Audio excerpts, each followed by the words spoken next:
What's up, everybody? That guy Skimpy. Man, I just started thinking, man, how come nobody makes, hollow belly frogs?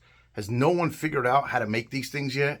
I mean, I don't know, man. I've been doing some research and stuff, and it just seems to me that it might just be like, like a CNC mold or whatever, and then you pour a little bit of rubber or latex or whatever in there, and then you just kind of move the mold around to make sure it goes all the way on the outside.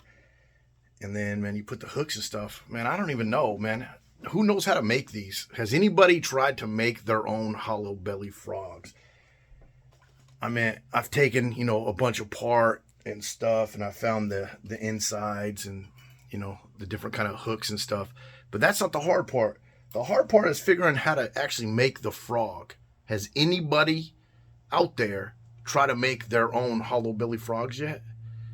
Like I said, I think it's just like a mold, and you put a little bit of rubber in there, and then you kind of have to, move the mold all which way to,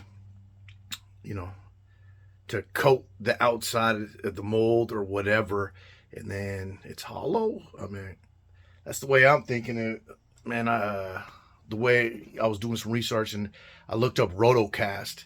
I think that's what it's called, rotocasting, and that's how, a lot of people make like little statues or whatever hollow, is they pour a little bit in and they use the rotocast machine where it goes all which way, and it just coats the inside, or excuse me, the outside of the mold, and then it makes a hollow.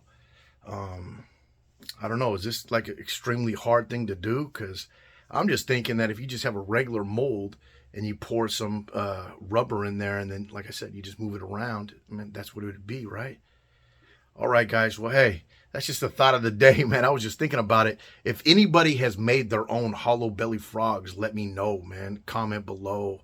I have, I did a search on YouTube and Google and stuff, and I did see a couple people where they did they put like this little piece of clay and then like dip it in rubber, and they keep on dipping it, keep on dipping it, keep on dipping it until it gets thick enough, and then they cut it open, and then they pull out the clay, and then they take the rubber, and then they seal it back up, and then after they put the hooks and stuff in there. But man, does anybody do this? Let me know, man.